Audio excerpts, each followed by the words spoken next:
રાજ્યમાં ગુનાખોરી અટકાવવા માટે પોલીસ એક્શન મોડમાં જોવા મળી રહી છે. પોલીસનું નાઇટ કોમ્બિંગ ચાલી રહ્યું છે. ડ્રિંક એન્ડ ડ્રાઈવ કેસમાં પોલીસ એક્શન મોડમાં જોવા મળી રહી છે, ત્યારે બુટલેગરોમાં ફફડાટ જોવા મળી રહ્યો છે.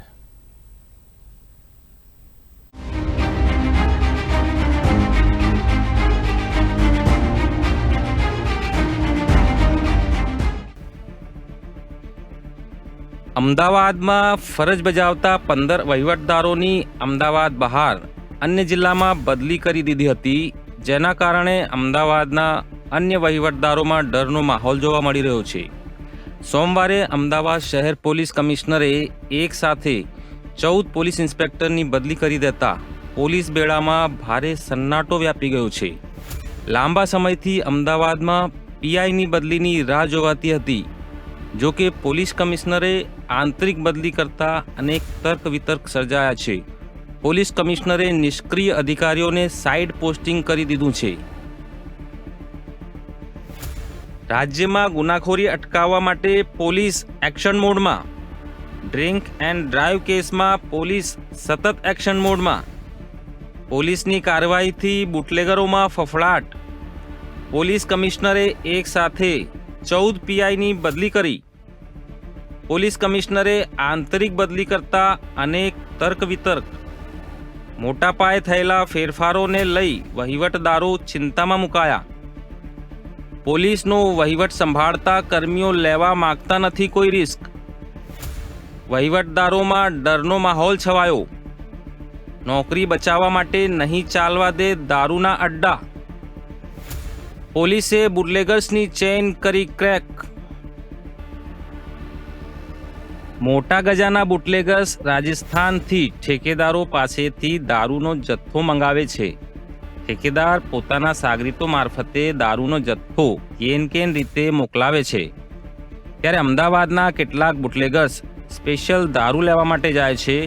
મોટા બુટલેગર દારૂનો જથ્થો મંગાવે તો નાના બુટલેગર્સ તેમની પાસેથી દારૂ મંગાવી શકે અને ખેપીઓ ખેપ મારી શકે. પોલીસની કામગીરીના કારણે મોટા બુટલેગર્સ દારૂ લાવી શકતા નથી. નાના બુટલેગર્સ તેમની પાસેથી દારૂ ખરીદી શકતા નથી.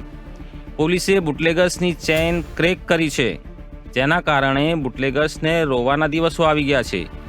પોલીસનું કોમ્બિંગ સતત ચાલુ રહે તે માટેનું પ્લાનિંગ કરી દેવાયું છે. આ સાથે દારૂના અડ્ડા તેમજ ગેરકાયદેસર પ્રવૃત્તિ બંધ કરાવવા માટે પોલીસને સતત રેડ કરવાના આદેશ આપી દેવાયા છે.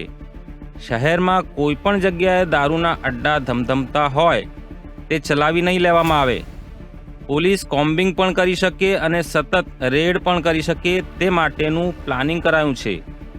થોડા દિવસ પહેલાં આંબલી બોપલ ખાતે કાર ચાલકે દારૂના નશામાં વાહનો અડફેટમાં લીધા હતા.